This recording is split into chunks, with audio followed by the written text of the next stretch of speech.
Hello dear friends, आज हम start करते हैं एस सी वर्मा का Newton's laws of motion NLM का ऑब्जेक्टिव फर्स्ट। ठीक है, तो स्टार्ट करते हैं बच्चों क्वेश्चन नंबर 1 से। क्वेश्चन नंबर 1 क्या कहता है? A body of weight W1 is suspended from the ceiling of a room through a chain of weight W2. The ceiling pulls the chain by a force. What is the meaning of question? Question कहना क्या चाहता है? हम एक figure draw करके question को समझने की कोशिश करते हैं कि ये सीलिंग है, सीलिंग से हमने ये एक चेन लटकाई है। ठीक है, ये हमने सीलिंग से एक चेन लटकाई है। A body of weight W1 is suspended from the ceiling of a room through a chain of weight W2. इस चेन के थ्रू हमने यहां पर बच्चों एक बॉडी लटका दी जिसका वेट W1 है और चेन का जो वेट है वो W2 है। The ceiling pulls the chain by a force. तो ये जो सीलिंग है ये चेन को कितने फोर्स से पुल करेगी? पुल करने का मतलब what is the direction of the force by the ceiling on the chain. Ceiling की वजह से चेन पर फोर्स किधर की तरफ आएगा? ऊपर की तरफ। और मैं अगर आपसे पूछूं कि चेन की वजह से सीलिंग पर फोर्स किधर की तरफ आएगा, तो वो नीचे की तरफ आएगा। एक्शन और रिएक्शन। तो जितना फोर्स सीलिंग पर नीचे की तरफ लगेगा उतना ही सीलिंग की वजह से चेन पर ऊपर के डायरेक्शन में लगेगा। ठीक, तो हमको सीलिंग की वजह से लगने वाला फोर्स कैलकुलेट करना है। हम एक बहुत सिंपल सा एग्जांपल लेकर के चलें। एक बार बहुत सिंपल सा एग्जांपल लेते हैं कि मान लो हमने यहां पर एक स्ट्रिंग लटकाई है। We are taking the example of a string. ठीक है, और यहां स्ट्रिंग से हमने एक बॉडी लटका दी। ठीक, अब इस बॉडी का वेट कितना है? W1 है।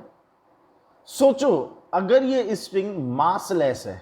मैं दो एग्जांपल लेकर के, मतलब दो केसेस इसमें लेकर के चलूंगा। ध्यान से समझना इस चीज को कि ये जो हमने स्ट्रिंग ली है मासलेस है।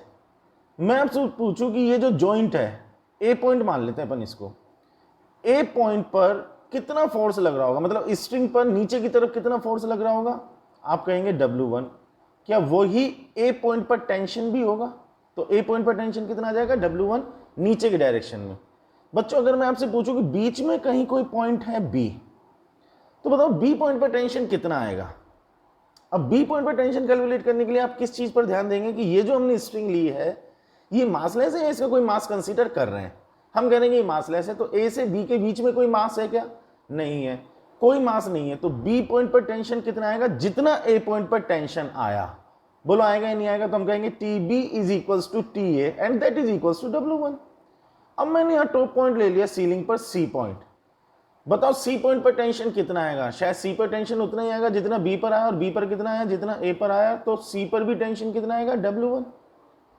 इसका मतलब अगर मैं स्ट्रिंग को मासलेस लेकर के चल रहा हूं तो लोएस्ट पॉइंट पर जितना टेंशन आ रहा है उतना ही हाईएस्ट पॉइंट पर टेंशन आ रहा है। हम ये कह सकते हैं कि throughout the length of the string की पूरी लेंथ में हर पॉइंट पर टेंशन विल बी सेम।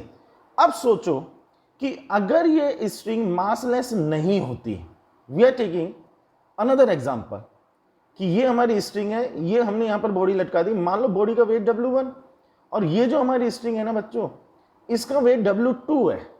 पूरी स्ट्रिंग का वेट W2 है। अब बताओ ए पॉइंट पर टेंशन कितना आएगा? ये ए पॉइंट है हमारा। ए पॉइंट पर टेंशन कितना आएगा? ए पॉइंट पर टेंशन W1 आएगा जैसे पहले आ रहा था।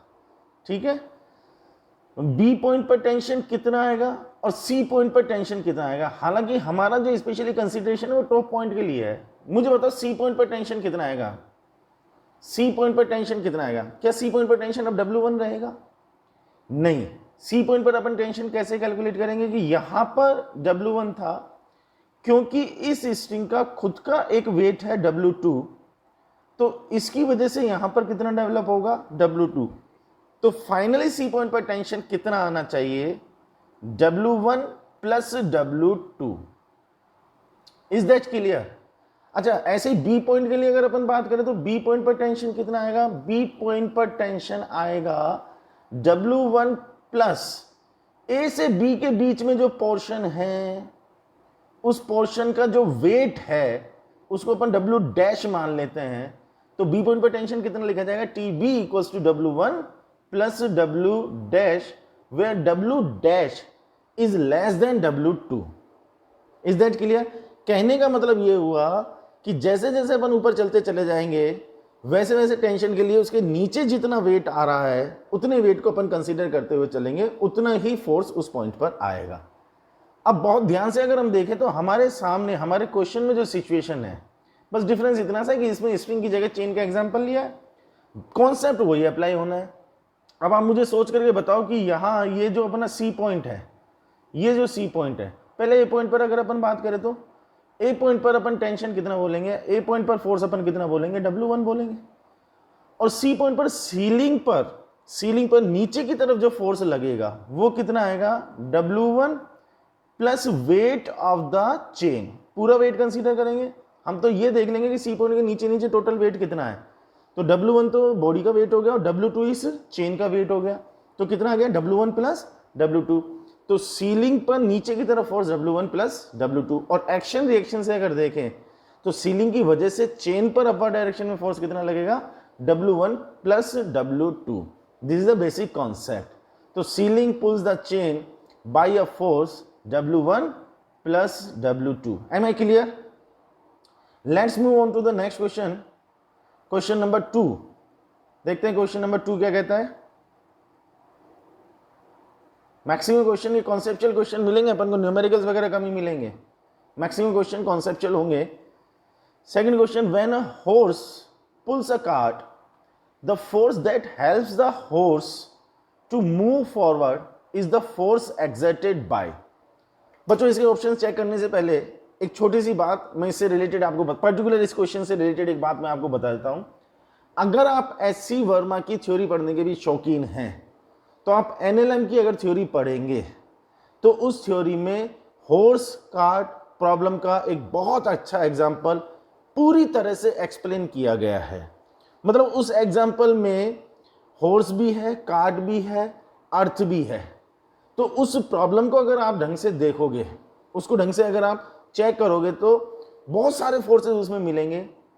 तो आपको अच्छी तरह से पता लगेगा कि हॉर्स पर कौन कौन से डायरेक्शन में फोर्स आ रहे हैं, अर्थ की वजह से फोर्स कौन से डायरेक्शन में आ रहा है, जो जॉइंट है उसकी वजह से फोर्स कौन से डायरेक्शन में आ रहा है, कार्ट की अगर बात करें तो कौन कौन से डायरेक्शन में किस किस वजह से फोर्सेस आ रहे हैं। तो मैं तो आपको यहाँ पर एडवाइस एक ये जरूर करूंगा, हालांकि मैं इस क्वेश्चन को सॉल्व करके भी आपको बताऊंगा, लेकिन ये जो हॉर्स कार्ट प्रॉब्लम है इसको आप एस.सी. वर्मा में थ्योरी में देखोगे तो ये आपको एक बहुत अच्छा एग्जाम्पल मिलेगा। और आप उसको थोरली पढ़ो, अच्छी तरह से आप उसको पढ़ो तो आपको और अच्छे तरीके से कॉन्सेप्ट क्लियर होंगे। आप उसको पढ़ लोगे तो इस क्वेश्चन का आंसर आप खुद दे दोगे।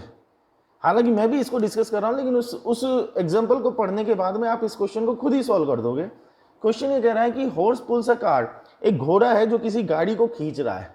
The force that helps the horse to move forward is the force exerted by.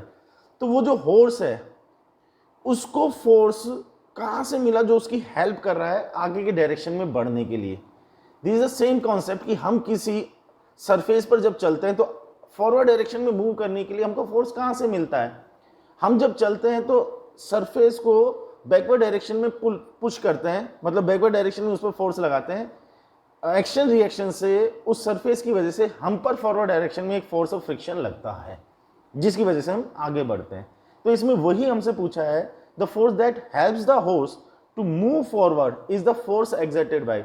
तो उस हॉर्स को फॉरवर्ड डायरेक्शन में मूव करने के लिए जो हेल्प मिल रही है, उस हेल्प के लिए जो फोर्स है वो फोर्स कहाँ से मिल रहा है, वो फोर्स मिलेगा उसको सरफेस की वजह से, that is the force of friction in the forward direction. तो the cart on the horse, this is wrong, the ground on the horse, this is correct. So the B option is the correct. और इसमें force का नाम अगर अपन लिखना चाहें तो बाकायदा फोर्स का नाम भी लिख सकते हैं, this is the force of friction. ये जो फोर्स ऑफ फ्रिक्शन है ये फॉरवर्ड डायरेक्शन में लगेगा और यही हेल्प करेगा हॉर्स को आगे बढ़ने के लिए। Am I clear? चलो इसके एग्जाम्पल को पढ़ लेना, मैं आपसे वापस से कह रहा हूं ये बात। अपन चलते हैं क्वेश्चन नंबर 3 पर।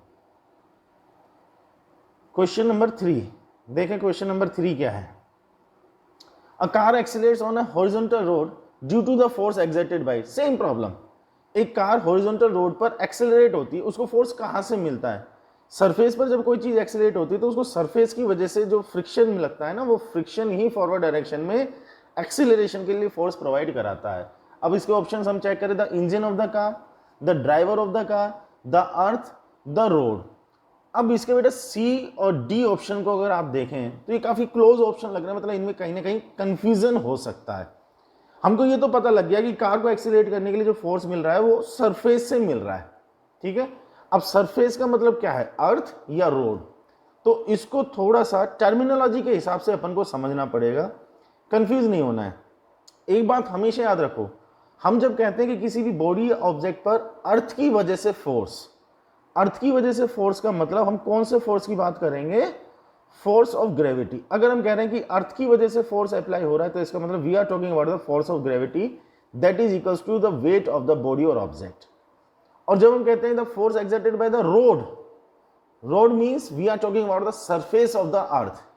तो रोड की वजह से फोर्स लगने का मतलब we are talking about the force of friction. तो इसको थोड़ा सा टर्मिनोलॉजी के हिसाब से डिफरेंशिएट करते हुए चलना। हम कहते हैं कि अर्थ ने फोर्स लगाया, it means we are talking about the force of gravity. हमने कहा कि रोड ने फोर्स लगाया, इसका मतलब हम सरफेस की वजह से जो फ्रिक्शन लग रहा है उसकी बात कर रहे हैं। तो हमारी कार को एक्सीलरेट करने के लिए फोर्स कौन देगा, mg देगा या फ्रिक्शन देगा, फ्रिक्शन देगा। तो D option is the correct answer. बोलो बात क्लियर है। नेक्स्ट क्वेश्चन पर अपन चलते हैं, इंपोर्ट करते हैं क्वेश्चन नंबर 4। देखिए क्वेश्चन नंबर 4 क्या कह रहा है। Question number 4, a block of mass 10 kg is suspended through two light spring balances as shown in the figure। ये दो स्प्रिंग बैलेंस है, इसको अपन कह देते हैं स्प्रिंग बैलेंस नंबर 1 और इसको अपन कहते हैं स्प्रिंग बैलेंस नंबर 2। ये दो स्प्रिंग बैलेंस है। स्प्रिंग बैलेंस का कॉन्सेप्ट क्या है, एक बार थोड़ी सी बात मैं आपको समझा देता हूँ। पहली बात तो जो स्प्रिंग बैलेंस है वो हमको किसी भी बॉडी का वेट रीड करके बताता है। जैसे नॉर्मल बैलेंस होता है ऐसे एक स्प्रिंग बैलेंस होता है, उसमें एक स्केल लगा हुआ होता है। उस स्केल को देख करके अपन ये पता लगा सकते हैं कि उस स्प्रिंग से जो भी बॉडी अपन ने सस्पेंड की उस बॉडी का वेट कितना है। जैसे हमने 10 kg यहाँ पर अगर लटकाया, 10 kg अगर हमने यहाँ पर लटकाया तो इसकी रीडिंग कितनी आ जाएगी, 10 kg। तो ये बॉडी का मास अपन को बता देगा कि 10 kg आ रहा है। कंडीशन क्या है कि जो स्प्रिंग हम ले रहे हैं वो वेटलेस ले रहे हैं, मासलेस ले रहे हैं। अगर क्वेश्चन में मेंशन नहीं है तो हमको मासलेस कंसीडर करना है। हालांकि हमारे क्वेश्चन में मेंशन है two light spring. Light spring का मतलब स्प्रिंग्स का मास कंसीडर नहीं करना। अब थोड़ा सा अगर आप याद करने की कोशिश करो, इसीलिए मैंने फर्स्ट क्वेश्चन में एग्जांपल लिया था क्योंकि उसकी आगे रिक्वायरमेंट अपन को है। एक बार वापस से अपन एग्जांपल लेकर के चलते हैं कि हमारे पास में एक स्ट्रिंग ये है और एक स्ट्रिंग बच्चों ये है, ठीक है। और यहाँ पर अपन ने एक बॉडी लटका दी है, ठीक है। ऊपर वाली को कह दो स्ट्रिंग नंबर 1 और नीचे वाली को कह दो स्ट्रिंग नंबर 2 और यहाँ पर अपन ने लटका दिया 10 kg। थोड़ी देर के लिए आप स्प्रिंग बैलेंस को भूल जाओ।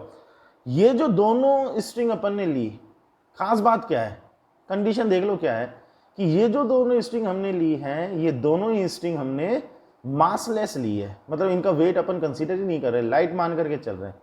अब मैं आपसे पूछता हूँ कि यहाँ पर टेंशन कितना है, तो आप कहोगे 10 kg का वेट जितना है, ठीक। मुझे ये बताओ कि इस पॉइंट पर टेंशन कितना है। फर्स्ट क्वेश्चन में अपन ने डिस्कस किया था, आप कहोगे सर जितना ए पॉइंट पर आया उतना ही यहाँ बी पॉइंट पर आएगा। और मैं आपसे कहूँगी सी पॉइंट पर कितना आएगा, तो आप कहोगे सर सी पॉइंट पर भी उतना आएगा जितना बी पॉइंट पर आया। तो जब अपन स्प्रिंग को मासलेस कंसीडर कर रहे हैं तो थ्रू आउट हर पॉइंट पर अपन टेंशन सेम बोलेंगे और लोएस्ट पॉइंट पर जितना टेंशन आएगा उतना ही अपन सारे पॉइंट्स पर टेंशन बोलेंगे। तो in this particular condition A point, B point और सी पॉइंट तीनों पॉइंट पर टेंशन सेम आएगा, मतलब तीनों जगह पर अपन बोलेंगे 10 kg, 10 kg और 10 kg। उसका जितना वेट है उतना यहाँ पर टेंशन आएगा, ठीक।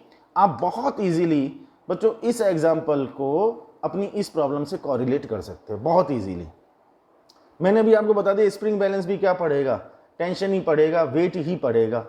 अब ये जो ऊपर स्प्रिंग बैलेंस है ये कैसा है, ये भी लाइट, मतलब क्वेश्चन ने कहा है ना लाइट, इसका मतलब ये मासलेस है।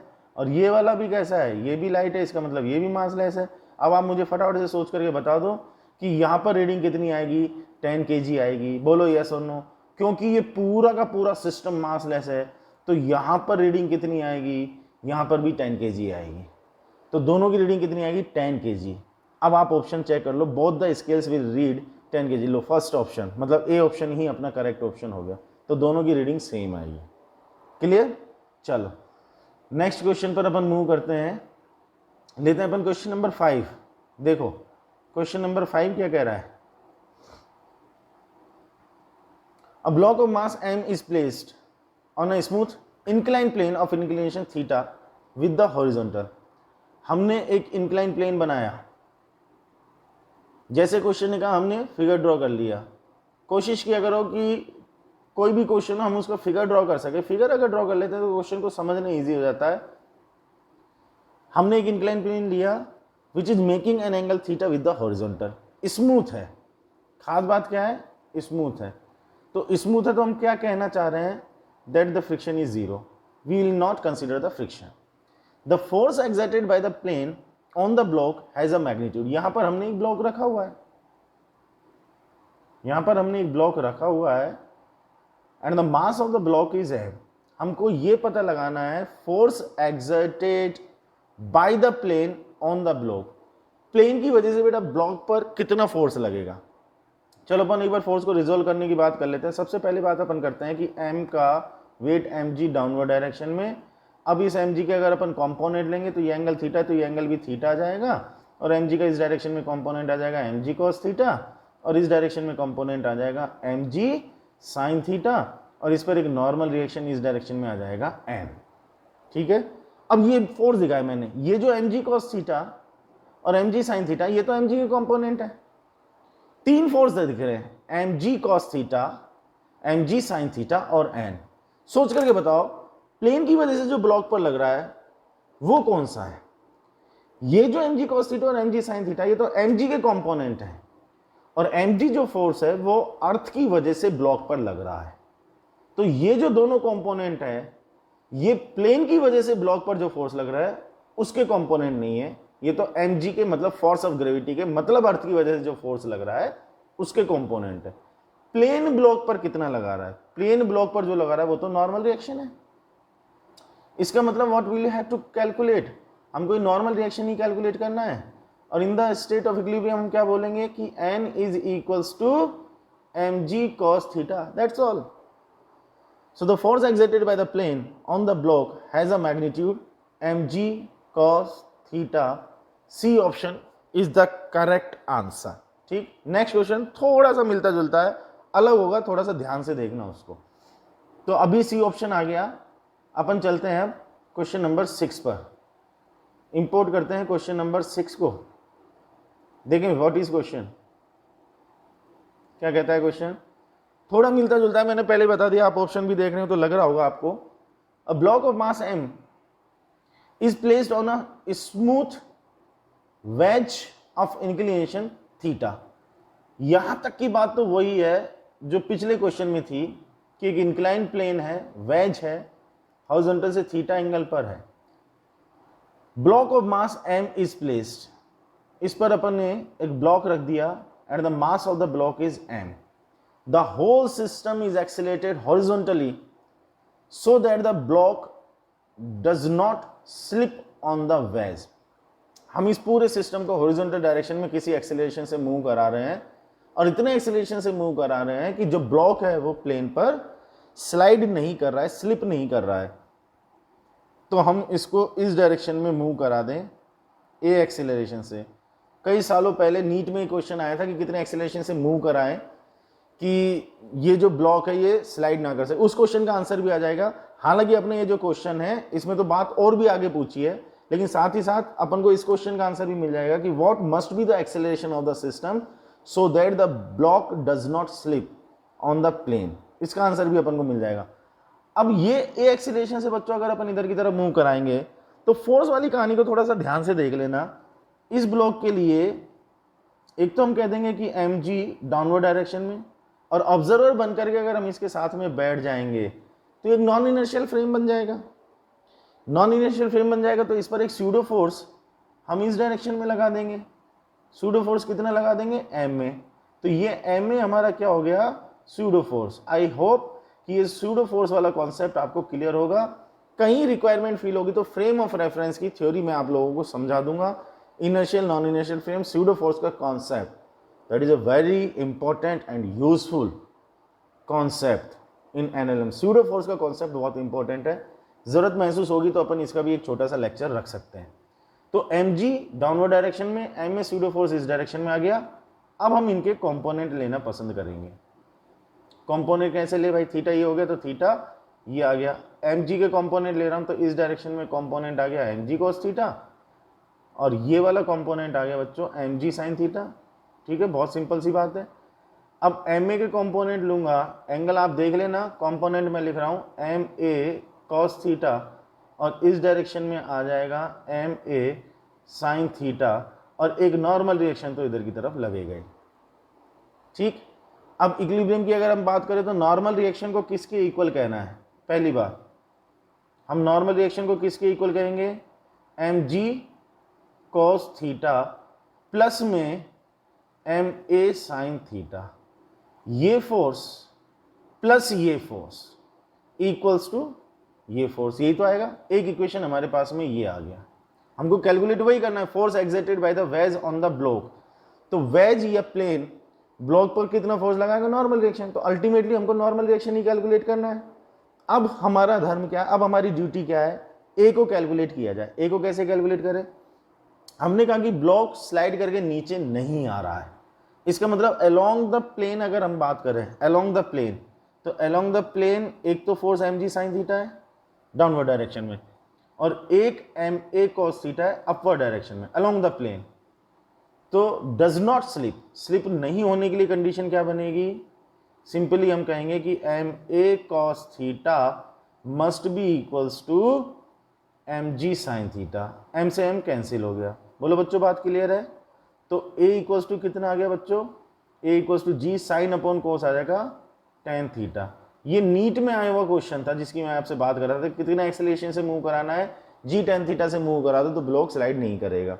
हमको तो n कैलकुलेट करना है, नीचे नोट कर रहा हूं मैं।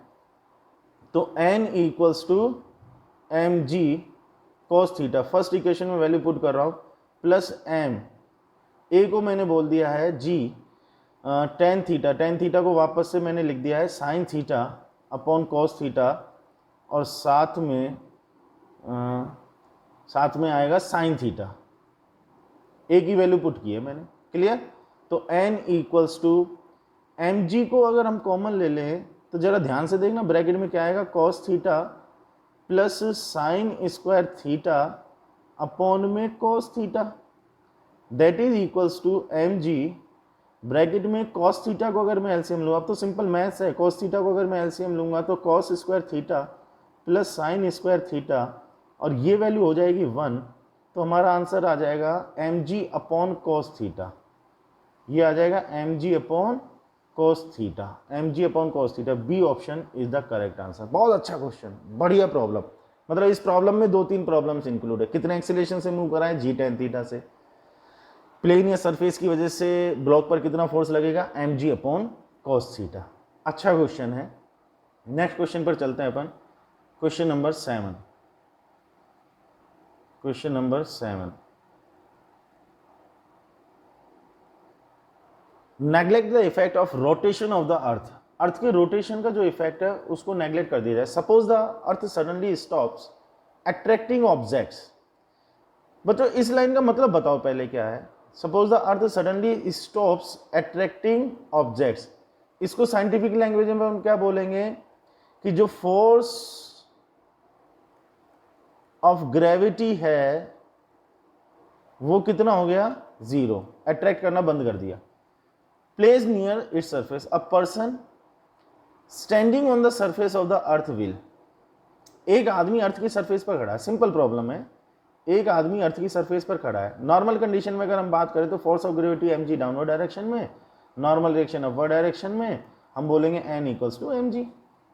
क्लियर है बात? अब क्वेश्चन ये कह रहा है कि फोर्स ऑफ ग्रेविटी 0 हो गया, मतलब अर्थ ने किसी भी चीज को अट्रैक्ट करना बंद कर दिया, तो हम क्या कहेंगे? mg की वैल्यू 0 हो गई। अच्छा, mg की वैल्यू अगर 0 हो गई तो n की वैल्यू 0 हो गई। n की वैल्यू 0 होने का मतलब ये जो आदमी खड़ा है ये क्या फील करेगा? क्या ये अपने आप को उड़ता हुआ फील करेगा? नहीं, वो वेटलेसनेस की कंडीशन फील करेगा। उसको ऐसा लगेगा कि उसकी बॉडी का कोई भी वेट नहीं है। नॉर्मल रिएक्शन 0 होने का मतलब क्या होता है? State of weightlessness. वो लिफ्ट वाले आपने एग्जांपल देखे होंगे, एलिवेटर वाले, की ए एक्सेलरेशन से अपर डायरेक्शन में जाए तो, ए एक्सेलरेशन से डाउनवर्ड डायरेक्शन में जाए तो, तो कहीं पर नॉर्मल रिएक्शन mg से ज़्यादा आता है, कहीं पर mg से कम आता है। अगर नॉर्मल रिएक्शन 0 आ रहा है तो वेटलेसनेस की कंडीशन बनती है। n के नेगेटिव होने पर फ्लाई की कंडीशन बनती है, n के नेगेटिव होने पर फ्लाई की कंडीशन बनती है। n अगर पॉजिटिव है तो वो सरफेस के कांटेक्ट में रहेगा, और n अगर 0 है तो भी वो सरफेस के कांटेक्ट में रहेगा।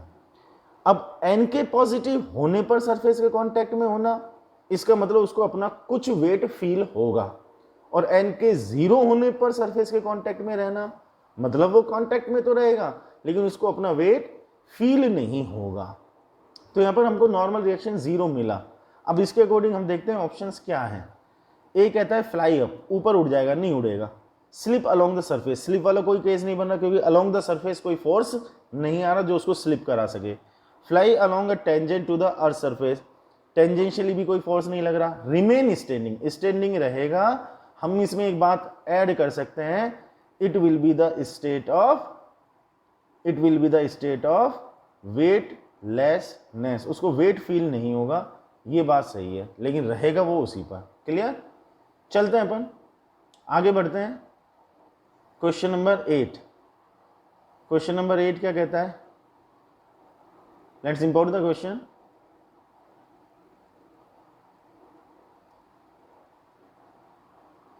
Three rigid rods are joined to form an equilateral triangle. 3 एक जैसी रोड ली हमने रिजिड, और तीनों को ऐसे ज्वाइन कर दिया कि एक इक्विलेटरल ट्राइंगल बन गया। मतलब ऐसा ट्राइंगल जिसकी तीनों साइड इक्वल है। हमने तीनों साइड्स को ए मान लिया। चलो, name of the triangle is ABC। आगे साइड 1 मीटर, मतलब ए की वैल्यू कितनी है बच्चों? ए की वैल्यू है 1 meter. 3 particles carrying charges 20 microcoulomb each are attached to the vertices of the triangle. 3 particle लिए हमने तीनों वर्टिसेस पर, और तीनों पर चार्ज इक्वल है, क्यू मान लिया, that is equals to 20 microcoulomb. The whole system is at rest in an inertial frame. इसका मतलब पूरा सिस्टम एक इनर्शियल फ्रेम में रेस्ट में है, मतलब इक्विलिब्रियम में। The resultant force on the charged particle at A has the magnitude. ये कॉन्सेप्चुअल प्रॉब्लम है, इट्स नॉट अ न्यूमेरिकल। कई बार क्या होता है कि डेटा दे करके हमको ऐसा प्रेजेंट किया जाता है कि it's a numerical problem, but ये कुछ प्रॉब्लम्स ऐसी होती हैं जिनमें डेटाज होता है, but these are not the numerical problems, ये कॉन्सेप्चुअल प्रॉब्लम है। अब इसमें की लाइन कौन सी है, मतलब कौन सी लाइन पर ध्यान देना है? The whole system is at rest in an inertial frame. पूरा सिस्टम रेस्ट में है। इसका मतलब इस सिस्टम में जितने भी पार्टिकल्स हैं, हर एक पार्टिकल पर individually net force will be 0 individually. अब वो क्या कहता है कि ए पर जो पार्टिकल है उस पर फोर्स कितना? 0। ठीक है, मैं आपसे कहूं कि ए की जगह अगर क्वेश्चन में बी की बात की होती तो बी पर नेट फोर्स कितना आता है? 0। सी पर नेट फोर्स कितना आता है? 0। तो केवल ये कंफ्यूज करने के लिए, जब होल सिस्टम रेस्ट में है तो इंडिविजुअली सारे पार्टिकल्स पर नेट फोर्स विल बी 0। तो ए पर फोर्स कितना आएगा? 0, क्योंकि इक्विलिब्रियम की कंडीशन है। आप बकायदा चाहो तो नोट कर लेना, छोटे छोटे से नोट्स हैं जो क्वेश्चन के सॉल्यूशन के साथ में, जिससे आपकी मेमोरी में आगे के लिए वो चीज रहे। हालांकि आपको कभी भी जरूरत पड़ती है तो ये वीडियो सॉल्यूशंस आप रिपीट कर सकते हैं, कहीं से भी कोई सा भी क्वेश्चन देखना स्टार्ट कर सकते हैं। फिर भी कुछ short notes as a reference of solution note कर लिया करो कि जैसे इसमें क्यों आया 0, क्योंकि सिस्टम रेस्ट में है, मतलब इंडिविजुअली सारे पार्टिकल्स पर नेट फोर्स 0 आएगा, तो ए के लिए नेट फोर्स 0 हो गया। ठीक है, क्वेश्चन नंबर 9 पर चलते हैं अपन, इंपोर्ट करते हैं question number 9। What is question number 9? Let's import it. A force F1 acts on a particle so as to accelerate it from rest to a velocity v। चलो जी, जितना कहा पहले उतना ड्रॉ करते हैं। जैसे मैंने कहा भाई क्वेश्चन के अकॉर्डिंग फिगर ड्रॉ करने की कोशिश किया करो। Force F1 acts on a particle so as to accelerate it from rest to a velocity v। हमने कहा कि t इक्वल्स टू 0 पर हमारा एक पार्टिकल रेस्ट में, मतलब v इक्वल्स टू 0 है। अब उस पर हमने एक फोर्स अप्लाई कर दिया F1, जिसकी वजह से हमारा पार्टिकल एक्सेलरेट होता हुआ गया। मान लो A से स्टार्ट हुआ और B पर जो उसकी वेलोसिटी है वो v बन गई। तो A से B तक की कहानी क्या है कि इनिशियल वेलोसिटी 0 है, फोर्स F1 लगा, एक्सेलरेट हुआ, B पॉइंट पर उसकी वेलोसिटी v हो गई। क्लियर? आगे क्या है, the force F1 is then replaced by F2। अब B के बाद अगर हम बात करें तो F1 को रिप्लेस कर दिया F2 ने, which decelerates it to the rest. अब B के बाद जो फोर्स लग रहा है, चलना इसी स्ट्रेट लाइन पर है, लेकिन F1 की जगह अब F2 लगेगा जो इसको डी एक्सेलरेट करेगा, मतलब अपोजिट डायरेक्शन में लगेगा। It to rest, C point पर पहुंच करके हमारा जो पार्टिकल है वो रेस्ट में आ गया, v इक्वल्स टू 0 हो गया। ठीक है, समराइज फॉर्म में अगर बात करें तो क्या हुआ, A से B तक एक्सेलरेट, B से C तक डी एक्सेलरेट, A से B तक फोर्स F1 और B से C तक फोर्स F2। क्लियर? ऑप्शन पढ़ते हैं, कहना क्या चाहता है। A, F1 must be equal to F2। अब फोर्स F1 और F2 दोनों इक्वल होना जरूरी है। देखो बच्चों ध्यान से समझना, क्वेश्चन में इंफॉर्मेशन हमको क्या दी है कि वेलोसिटी 0 से v तक पहुंचाने के लिए फोर्स F1 लगा और वेलोसिटी को v से 0 तक पहुंचाने के लिए फोर्स F2 लगा। क्या हमको ऐसी कुछ इंफॉर्मेशन है कि A से B तक का डिस्टेंस और B से C तक के डिस्टेंस में क्या रिलेशन है? May be AB greater than BC, may be AB less than BC, may be AB equals to BC। तो क्या हम इस इंफॉर्मेशन के बेसिस पर ये कह सकते हैं कि F1 और F2 में क्या रिलेशन होगा? भाई हमको ये तो बताया कि F1 एक्सेलरेट करने के लिए और F2 डी एक्सेलरेट करने के लिए है। ना तो हमको कोई टाइम की इंफॉर्मेशन है कि A से B तक का टाइम कितना है और B से C तक का टाइम कितना है, ना हमको डिस्टेंस की कोई इंफॉर्मेशन है। तो क्या हम ऐसा कहें कि F1 और F2 इक्वल होने ही चाहिए, मस्ट बी इक्वल? मस्ट का मतलब कंपलसरी है, कंपलसरी तो नहीं है सर, ये इनकरेक्ट है। F1 may be equal to F2। अब मे बी की बात समझ में आती है, दोनों इक्वल हो सकते हैं। अच्छा मुझे आप सोच कर ये बताओ, हालांकि इतने डिटेल में जाने की जरूरत तो नहीं है, फिर भी अपन बात करें, थोड़ा सा और कॉन्सेप्ट क्लियर हो जाएगा। F1 और F2 अगर इक्वल है तो कब इक्वल होंगे F1 और F2? सोचो आप, F1 और F2 इक्वल कब होंगे? मेरे हिसाब से जब A से B तक का डिस्टेंस और B से C तक का डिस्टेंस सेम होगा, तब F1 और F2 इक्वल होंगे। आप थर्ड इक्वेशन अप्लाई करके देख लेना, A से B तक और B से C तक, you will get the answer. You will get the answer कि F1 और F2 इक्वल कब होंगे? जब दोनों डिस्टेंस इक्वल हो सकते हैं। तो F1 may be equal to F2, may be वाली बात सही है, बी ऑप्शन करेक्ट है। F1 must B unequal. अब हम कंपल्सरीली ये कहें कि F1 और F2 इक्वल नहीं होंगे, तो ऐसा तो नहीं है। नन ऑफ दीज, ये तो वैसे ही छोड़ दिया फिर। So the B option is the correct answer. Is that clear? बात समझ में आ रही है बेटा? कोई भी प्रॉब्लम आए, कोई भी क्वेरी हो, जैसे मैं हर वीडियो में कहता हूं, इसमें भी उसी चीज को रिपीट कर रहा हूं, कमेंट बॉक्स में डाल देना, आपका फीडबैक भी डाल देना, आपको कोई प्रॉब्लम फील हो रही है तो वो भी डाल देना, कमेंट बॉक्स में देख लेंगे, उसका रिप्लाई करेंगे, जरूरत पड़ने पर वीडियो भी बनाए जाएंगे। ठीक है, कुछ पर्टिकुलर प्रॉब्लम्स के लिए। ओके, नेक्स्ट क्वेश्चन पर अपन चलते हैं, लेते हैं क्वेश्चन नंबर 10।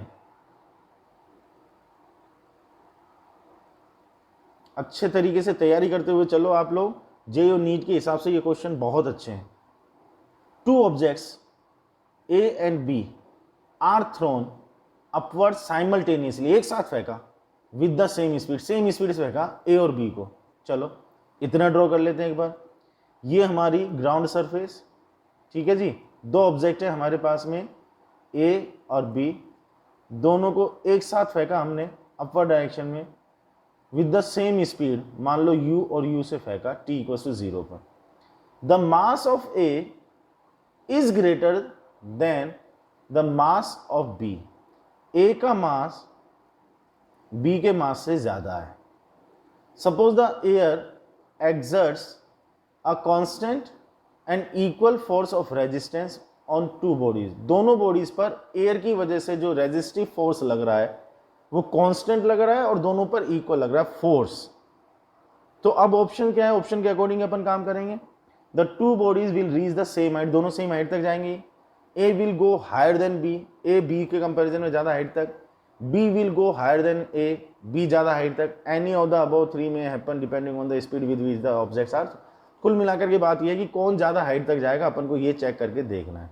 ठीक है सर, चलो अपन एक जनरल केस बना लेते हैं जिसमें एयर रेजिस्टेंस को कंसीडर कर लेंगे। थोड़ी देर के लिए ए और बी की बात नहीं करते, अपन बात करते हैं एक ऑब्जेक्ट की जिसको हमने यू से अपवर्ड डायरेक्शन में फेंका है, और इस तरह से बच्चों उसकी स्पीड कम होती जाएगी और ये उसका मैक्सिमम हाइट का पॉइंट हो गया। मान लो ग्राउंड पर पॉइंट है ए और मैक्सिमम हाइट का पॉइंट है बी, बी पॉइंट पर उसकी स्पीड हो गई 0। अगर हम इसमें एयर रेजिस्टेंस को कंसीडर करेंगे तो जी तो डाउनवर्ड डायरेक्शन में है ही, ठीक है। मान लो जो एयर रेजिस्टेंस डाउनवर्ड डायरेक्शन में वो कांस्टेंट है और वो फोर्स कितना है एफ। अब मुझे ये बताओ कि इस फोर्स की वजह से डाउनवर्ड डायरेक्शन में एक्सेलरेशन आएगा ए, मतलब बॉडी के लिए एक रिटार्डेशन आएगा ए, तो हम क्या कह देंगे F equals to M A, means A equals to F upon M. क्या मैं ऐसा कह सकता हूं कि एयर की वजह से जो भी रिटार्डेशन लग रहा है, मतलब डाउनवर्ड डायरेक्शन में जो एक्सेलरेशन लग रहा है वो एफ अपॉन एम है, ठीक है, ये भी डाउनवर्ड डायरेक्शन में। तो डाउनवर्ड डायरेक्शन में नेट एक्सेलरेशन कितना हो गया g plus a, am I clear. चलो अब अगर हम मैक्सिमम हाइट कैलकुलेट करना चाहें तो हम कहेंगे initial velocity is u, final velocity is 0 and the retardation that is g plus ए।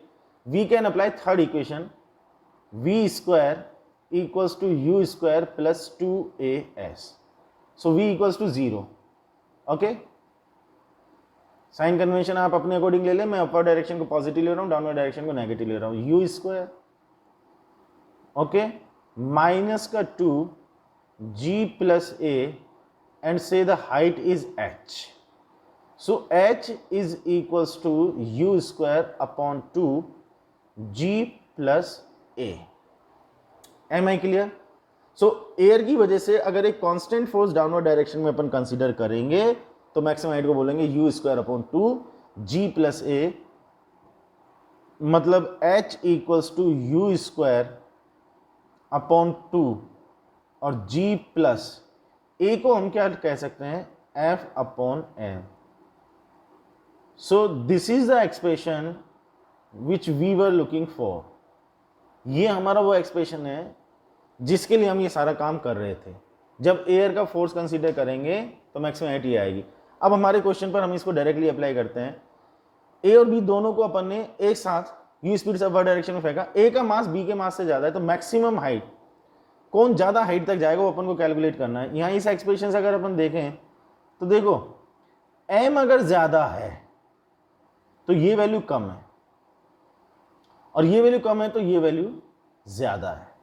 इसका मतलब जिसका मास ज्यादा है उसके लिए हाइट भी ज्यादा है। बोलो ये बात क्लियर है क्या? वापस से चेक कर लो भाई, मास अगर ज्यादा होगा तो एफ अपॉन एम की वैल्यू कम होगी, और एफ अपॉन एम की वैल्यू कम होगी तो ब्रैकेट में ये जो वैल्यू है ये कम होगी, और ब्रैकेट की वैल्यू अगर कम होगी तो एच की वैल्यू ज्यादा होगी। तो जिसका मास ज्यादा उसकी हाइट ज्यादा, दैट्स ऑल। हमारे क्वेश्चन में ए का मास ज्यादा है तो कौन ज्यादा हाइट तक जाएगा? ए। कौन सा option? Second option, A will go higher than B. B option is the correct answer. अच्छी प्रॉब्लम है ये भी, इसमें एयर रेजिस्टेंस वाली बात आई है। आगे भी शायद किसी क्वेश्चन में एयर रेजिस्टेंस की बात आएगी। Question number 11,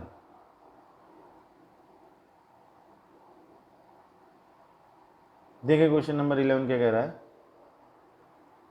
A smooth wedge A is fitted in a chamber hanging from a fixed ceiling near the earth surface.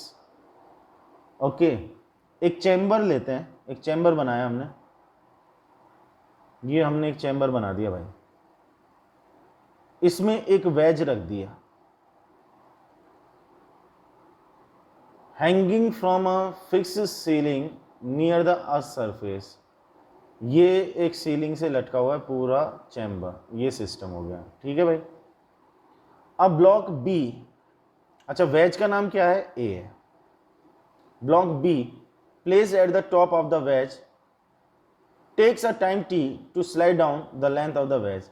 यहां पर अब हमने एक ब्लॉक रख दिया जिसका नाम है बी। वो फिसल करके इस वेज पर नीचे की तरफ आता है तो उसको टाइम टी लगता है, ठीक है भाई। If the block is placed at the top of the wedge and the cable supporting the chamber is broken at the same instant the block will। क्या कहना चाहता है कि पहली सिचुएशन तो यह है कि हमने चैम्बर को स्ट्रिंग के थ्रू एक सीलिंग से लटका दिया, चैम्बर के अंदर वेज है, वेज के ऊपर ब्लॉक है, वेज का नाम ए है, ब्लॉक का नाम बी है, वो स्लाइड करके नीचे आता है, उसको टाइम टी लगा। अब वो ये कहता है कि दूसरी सिचुएशन में हम क्या करें, if the block is place at the top of the veg, कि ब्लॉक को तो वेज के टॉप पर रखा, जैसे ही वो फिसलने वाला है वैसे ही हमने स्ट्रिंग को मतलब केबल को काट दिया। Is broken at the same instant the block, तो ब्लॉक के साथ में क्या होगा। अब हम ऑप्शंस पर ध्यान नहीं देते, हम अपना खुद का एक कॉन्सेप्ट लगाते हैं कि अगर हम इस केबल को एकदम से कट कर दें और ये ब्लॉक फिसल करके नीचे आने वाला है, तो ब्लॉक कितने टाइम में फिसल करके नीचे आएगा, उस चीज को अपन चेक करें, ठीक है। ये वेज वाली कहानी एक बार अलग से मैं ड्रॉ कर रहा हूं बेटा, और इस कॉन्सेप्ट को ध्यान से समझना, ठीक है। इसमें भी एक्चुअल में वही स्यूडो फोर्स वाला फंडा है, ध्यान से इस चीज को समझना कि हमने ये ब्लॉक रखा हुआ है, ठीक है। रूटीन में अगर हम बात करें तो हम कहेंगे एम जी डाउनवर्ड डायरेक्शन में लगा, ये एंगल थीटा आया, एम जी का इधर कंपोनेंट लेंगे तो इधर की तरफ एम जी कॉस थीटा आ जाएगा, इधर वाला कंपोनेंट क्या आ जाएगा, एम जी साइन थीटा आ जाएगा, ठीक है बेटा।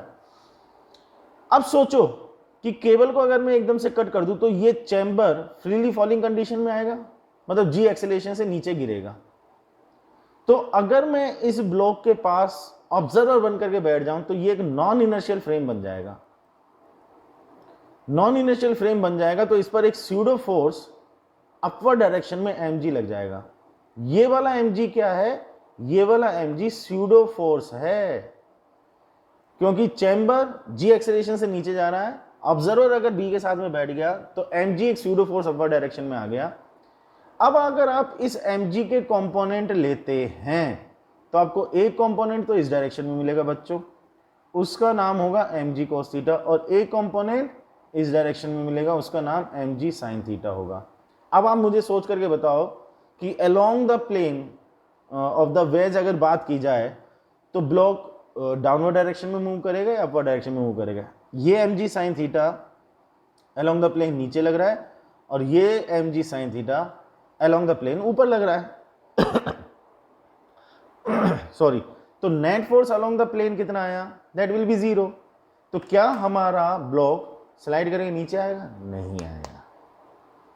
अब आप ऑप्शंस को चेक कर लो, तो ये सूडो फोर्स, मैंने इसीलिए कहा कि pseudo force is a very important concept. आप सूडो फोर्स को अगर जानते हैं तो बिना सॉल्व किए आपका क्वेश्चन सॉल्व होगा, मतलब आपको रियलिटी में कोई पेन चलाने की कैलकुलेशन करने की जरूरत नहीं है, जबकि क्वेश्चन देखने में इतना बड़ा है। आप सिंपली कहोगे कि चैम्बर जी एक्सेलरेशन से गिरेगा तो ब्लॉक पर सूडो फोर्स mg लगेगा, mg ऊपर mg नीचे, कंपोनेंट लेंगे mg sin थीटा को बैलेंस कर देगा, वो फिसल करके नीचे आएगा ही नहीं। तो कौन सा ऑप्शन करेक्ट है, चारों ऑप्शन आपके सामने है, remain at the top of the wedge, C option is the correct answer. Clear, चलो क्वेश्चन नंबर 12, क्वेश्चन नंबर 12 लेते हैं। इन एन इमेजिनरी एटमॉस्फेयर, एक एटमॉस्फेयर इमेजिन कर लिया हमने, the air exerts a small force F on any particle in the direction of the particle's motion. हमने ऐसा imagine कर लिया कि एक पार्टिकल है एटमॉस्फेयर में और उस पार्टिकल पर एयर की वजह से एक फोर्स लग रहा है F, और इंटरेस्टिंग बात यह है कि वो जो फोर्स लग रहा है वो पार्टिकल का जो मोशन है उसी की डायरेक्शन में लग रहा है, जिस डायरेक्शन में पार्टिकल का मोशन है उसी डायरेक्शन में लग रहा है। A particle of mass m projected upward takes a time t1, okay, in reaching the maximum height, and t2 in the return journey to the original point, okay, then t1 less than t2, t1 greater than, इस तरह से option दिया, मतलब t1 और t2 का पता लगाना है कौन सा कम है कौन सा ज्यादा है। चलो, projected upward takes a time t1 reaching the maximum height. एक बार इस केस को हम फिगर के थ्रू समझने की कोशिश करते हैं। ये हमारी ग्राउंड सरफेस है, ठीक है। यहाँ से हमने एक पार्टिकल मान लो m मास का, उसको प्रोजेक्ट कर दिया अपवर्ड डायरेक्शन में विद स्पीड u। अब ये ऐसे जाएगा, ओके, मैक्सिमम हाइट तक पहुँच करके, और ये वापस आएगा। ए पॉइंट से हमने प्रोजेक्ट किया, बी पॉइंट उसकी मैक्सिमम हाइट का पॉइंट है। अब जब ये, अच्छा जी की अगर हम बात करें एक्सेलरेशन ड्यू टू ग्रेविटी, तो चाहे ऊपर जाए चाहे नीचे आए, जी तो वर्टिकली डाउनवर्ड है। ध्यान से समझना अब इस सिचुएशन में। अब क्वेश्चन क्या कह रहा है कि पार्टिकल जब मूव कर रहा है तो उस पर एयर की वजह से एक फोर्स लग रहा है एफ, जो पार्टिकल के मोशन के डायरेक्शन में है। तो जब पार्टिकल अपवर्ड डायरेक्शन में मूव कर रहा है तो फोर्स अपवर्ड डायरेक्शन में, और जब वो पार्टिकल डाउनवर्ड डायरेक्शन में मूव कर रहा है तो फोर्स डाउनवर्ड डायरेक्शन में एफ। मान लो एफ की वजह से जो एक्सीलरेशन प्रोड्यूस हुआ वो ए है, तो हम यहां पर ए इक्वल्स टू क्या लिखेंगे, a equals to F upon N. और यहां पर भी ए इक्वल्स टू क्या हो जाएगा, a equals to F upon N. ठीक, अब हम अपवर्ड डायरेक्शन के लिए बात करते हैं। मैं नोट कर लेता हूं यहां पर, we are considering upward motion. Upward motion की बेटा अगर अपन बात करेंगे तो हमारा पार्टिकल ऐसे मूव कर रहा है, ठीक है, जी डाउनवर्ड डायरेक्शन में, समझना ध्यान से, और ए अपवर्ड डायरेक्शन में। अपवर्ड डायरेक्शन की मोशन की अगर बात करेंगे तो डाउनवर्ड डायरेक्शन में नेट कितना आ जाएगा, नेट आ जाएगा जी माइनस ए। बोलो ये बात क्लियर है क्या? ठीक है।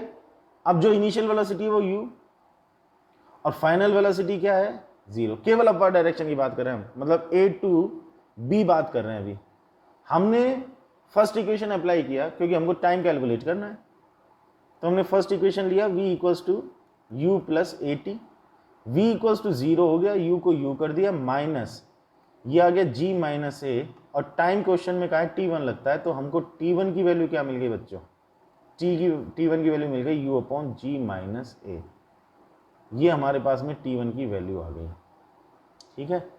कुछ इसी तरह से अगर हम डाउनवर्ड डायरेक्शन की बात करें, ठीक है, तो अब हमारा पार्टिकल ऐसे मूव कर रहा है डाउनवर्ड डायरेक्शन में, B to A, downward direction में ऐसे मूव कर रहा है। ये हो गया बी, ये हो गया ए। ठीक है। अब हम डाउनवर्ड डायरेक्शन में नेट एक्सीलरेशन कितना बोलेंगे, जी तो है ही, और ए भी डाउनवर्ड डायरेक्शन में है, तो हम बोलेंगे, क्या बोलेंगे, जी प्लस ए। बोलो यस और नो। ठीक है। अब हमें बी से ए तक का टाइम कैलकुलेट करना है। थोड़ा ध्यान से, जल्दबाजी मत करना। सोचो अगर बी से ए तक का फर्स्ट इक्वेशन लगाएंगे अपन, तो u की वैल्यू तो 0 हो जाएगी। अब इनिशियल वेलोसिटी कितनी है, 0, क्योंकि b इनिशियल पोजीशन हो गई। लेकिन a पर जो वेलोसिटी है वो हमको मालूम नहीं है कितनी है, तो v की वैल्यू हम कहां से पुट करेंगे। तो हमने एक तरीका निकाला कि पहले हम a से b तक की हाइट कैलकुलेट कर लेते हैं। हाइट को कैलकुलेट करने के लिए वापस से हम अपवर्ड डायरेक्शन में जो मोशन हो रहा है उस पर चलते हैं। ठीक है, इसको यहां नोट कर रहा हूं बेटा मैं। हाइट को कैसे कैलकुलेट करेंगे, अपवर्ड डायरेक्शन का मोशन लिया, इनिशियल वेलोसिटी u हो गई, फाइनल वेलोसिटी 0 हो गई, और ये वैल्यू g माइनस ए। हमने थर्ड इक्वेशन अप्लाई कर दिया। थर्ड इक्वेशन अप्लाई किया तो हमने लिखा v square equals to u square plus 2as। ठीक, तो 0 equals to u square minus 2 g minus a और h, so h equals to u square upon 2 g minus a. ये हमारे पास में हाइट आ गई। ठीक, हाइट हमने कैलकुलेट कर लिया। अब देखो क्या फायदा होगा, डाउनवर्ड मोशन पर वापस से आ जाओ, तो h की वैल्यू हमारे पास आ गई, h की वैल्यू ये आ गई, इनिशियल वेलोसिटी 0 हो गई, और b से a तक का टाइम हमको कैलकुलेट करना है, सेकंड इक्वेशन अप्लाई करके निकाल सकते हैं। तो हमने डाउनवर्ड मोशन के लिए अब सेकंड इक्वेशन लिया, s equals to ut plus half a t square. s मतलब h हो गया, डाउनवर्ड डायरेक्शन में मैं उसको नेगेटिव लूंगा, तो ये आया माइनस का u स्क्वायर, सॉरी माइनस का u स्क्वायर अपॉन में 2 g minus a, equals to initial velocity is 0, downward direction के लिए -1/2 g plus a and the time is t2 square. 2 से 2 कैंसिल हुआ, माइनस माइनस कैंसिल हुआ, तो t2 square equals to u square upon g minus a and g plus a. So t2 equals to, root ले लें हम, t2 equals to क्या आ गया, u upon root of, root किसका, g प्लस ए और g माइनस ए, ये t2 की वैल्यू आ गई। Will have to compare t1 and t2, t2 ये आ गया, अच्छा t1 हमारा ये आया था और t2 हमारा ये आया, अब इनको कंपेयर करना है। कंपेयर करना थोड़ा सा मुश्किल हो रहा है क्योंकि t2 का एक्सप्रेशन में रूट में आ रहा है, यहाँ पर रूट नहीं है। तो मैं एक काम करता हूं, मैं t1 को भी थोड़ा सा इसी तरह से लिखने की कोशिश करता हूं जैसे t2 को लिखा। ध्यान देना, t1 equals to you upon, क्या इसको रूट में कुछ ऐसा लिखा जा सकता है, g minus a under the root. भाई क्या बन जाएगा, g माइनस ए का होल स्क्वायर, स्क्वायर रूट से कैंसिल हो जाएगा, वापस वही चीज बनेगी। लेकिन ऐसा लिखने का पर्पस क्या है कि हम t1 और t2 को कंपेयर कर सकें। अब दोनों को देखते हैं, दोनों में ये u है, दोनों में रूट भी है, ये g माइनस ए, ये g माइनस ए, डिफरेंस इस चीज का है, यहां g माइनस ए, यहां g plus A. g plus a मतलब बेटा ये वैल्यू इस वैल्यू से ज्यादा है, ये वैल्यू इस वैल्यू से ज्यादा है, तो t2 की वैल्यू t1 से कम आएगी, मतलब t1 ग्रेटर देन t2 आएगा। बोलो ये बात मेरी समझ में आ रही है क्या, यस और नो? अच्छी प्रॉब्लम है ये भी। तो कौन सा ऑप्शन करेक्ट है, बी ऑप्शन करेक्ट हो गया। क्लियर है बात, 100%? चलो गुड प्रॉब्लम। क्वेश्चन नंबर 13 देखते हैं अपन।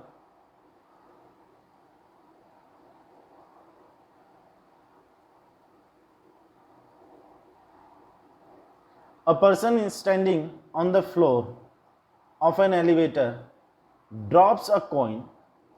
The coin reaches the floor of the elevator in a time t1. चलो जितना कहा उतना ड्रॉ करते हैं। ये हमारे पास में एक एलिवेटर है भाई, ये एलिवेटर, इस एलिवेटर में ये कोई आदमी खड़ा हुआ है, उसके हाथ में एक कॉइन है, ठीक है, मान लो h हाइट है, okay. The coin reaches the floor of the elevator in a time t1। यहां से कॉइन को ड्रॉप किया, ड्रॉप करने का मतलब रिलीज किया, मतलब u इक्वल्स टू 0। तो ये ग्राउंड तक, इसके फ्लोर तक पहुंचने में कितना टाइम ले रहा है, t1 टाइम ले रहा है। चलो जी ठीक है, ये बात समझ में आ गई। If the elevator is stationary, ये सिचुएशन कब है, जब एलिवेटर स्टेशनरी है। And in time t2 if it is moving uniformly, अगर ये एलिवेटर यूनिफॉर्मली मतलब कांस्टेंट वेलोसिटी से, डायरेक्शन नहीं बताया, अपवर्ड डायरेक्शन या डाउनवर्ड डायरेक्शन कुछ भी मान लो, यूनिफॉर्मली अगर ये मूव करे तो कॉइन को फ्लोर तक पहुंचने में जो टाइम लग रहा है वो t2 है। तो हमको पता लगाना है कि t1 बड़ा है कि t2 बड़ा है, ये दोनों इक्वल है, ठीक। फिर यहां पर अपन सूडो फोर्स का कॉन्सेप्ट लगा सकते हैं। सूडो फोर्स का कॉन्सेप्ट कैसे लगाएंगे, यूनिफॉर्म मोशन हो रहा है, अगर हम अंदर यहां पर ऑब्जर्वर बन करके बैठ जाए तो यूनिफॉर्म मोशन है, इसका मतलब ऑब्जर्वर क्या बनेगा, इनर्शियल फ्रेम बनेगा। इनर्शियल फ्रेम बनेगा तो कोई सूडो फोर्स नहीं लगेगा। इसका मतलब अगर ये यूनिफॉर्म वेलोसिटी से एलिवेटर मूव करेगा तो सिचुएशन वही रहेगी जैसी स्टेशनरी कंडीशन में थी। अच्छा, इसको थोड़ा सा और लॉजिकली अगर अपन सोचे तो, अब थोड़ा सा एक्सप्लेन करके बताता हूं आपको। मान लो ये एलिवेटर कांस्टेंट v से अपवर्ड डायरेक्शन में मूव कर रहा है, तो एक चीज सोचो बेटा कि कॉइन ग्राउंड के रेस्पेक्ट में अगर बात करें तो कॉइन भी v से ऊपर मूव कर रहा है और ये जो फ्लोर है ये भी v से ऊपर मूव कर रहा है, तो हाइट तो h ही रहेगी। और अगर ये कांस्टेंट v से डाउनवर्ड डायरेक्शन में मूव करे तो कॉइन भी जब वो उसको हाथ में पकड़ा हुआ है तो वो भी v से नीचे चल रहा होगा और फ्लोर भी v से नीचे चल रहा होगा, तो वो जो गैप है वो गैप तो उतना ही रहेगा। और सिंपली इसको फ्रेम ऑफ रेफरेंस से अपन कहेंगे तो कह देंगे इनिशियल फ्रेम में कोई सूडो फोर्स नहीं लगेगा, सूडो फोर्स नहीं लगेगा तो जितना टाइम पहले लग रहा था उतना ही टाइम अब लगेगा। तो कौन सा ऑप्शन करेक्ट आएगा? ये ऑप्शन करेक्ट आएगा।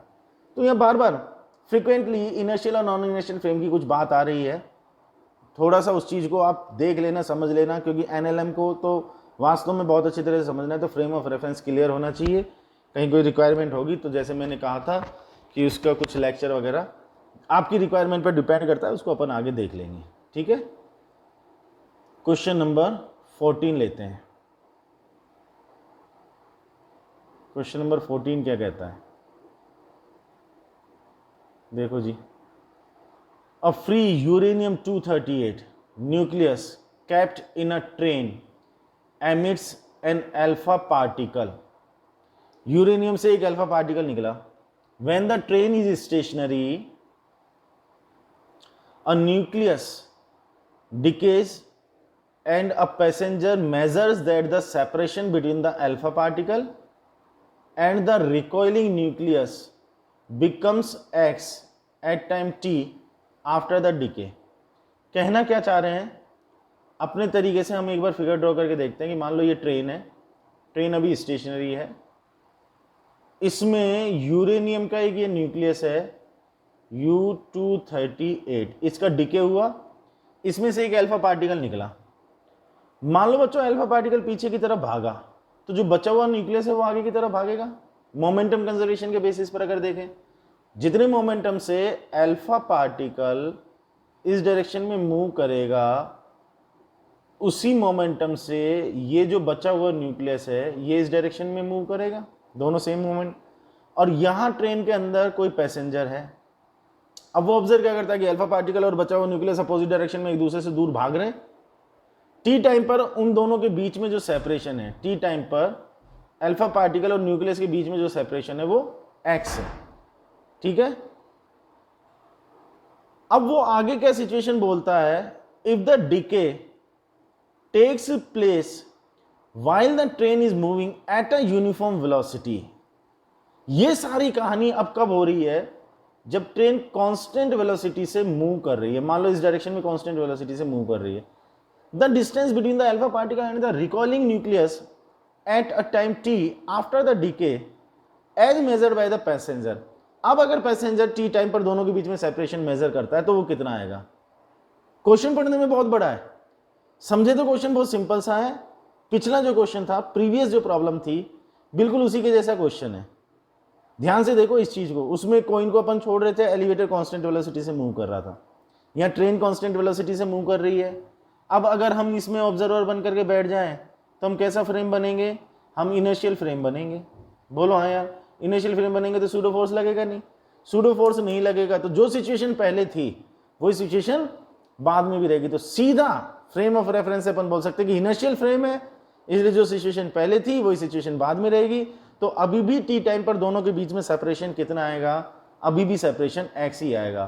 तो क्वेश्चन नंबर 13 और क्वेश्चन नंबर 14 दोनों एक ही कैटेगरी के सेम कॉन्सेप्ट पर बेस्ड एक जैसे क्वेश्चन है, तो सेपरेशन कितना आएगा, एक्स। तो कौन सा ऑप्शन करेक्ट होगा बच्चों, सी ऑप्शन करेक्ट होगा। ठीक है, तो ये क्वेश्चन अपना सॉल्व हुआ। This is all about the video solution of objective second segment of NLM of SC Verma part first. ठीक, उम्मीद है कि आपको सारे क्वेश्चंस के, सारी प्रॉब्लम्स के जो सॉल्यूशंस हैं वो समझ में आए होंगे।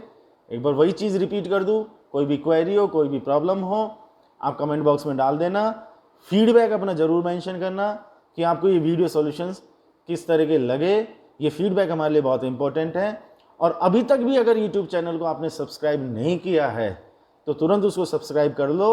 अपने जो भी फ्रेंड्स जेई या नीट की तैयारी कर रहे हैं, जो भी फिजिक्स को अच्छे तरीके से करना चाहते हैं और जिनके लिए एससी वर्मा के सॉल्यूशंस बहुत इंपॉर्टेंट है, मतलब उनको कहीं सॉल्यूशन नहीं मिल रहे हैं, तो उनको आप एडवाइस करो यूट्यूब चैनल को सब्सक्राइब करो।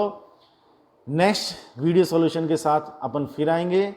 नेक्स्ट अपन लेंगे ऑब्जेक्टिव सेकंड। अभी अपन ने ऑब्जेक्टिव फर्स्ट सेगमेंट लिया है, फिर अपन लेंगे ऑब्जेक्टिव सेकंड सेगमेंट NLM का। Okay, till then take care, good bye, all the best, thank you.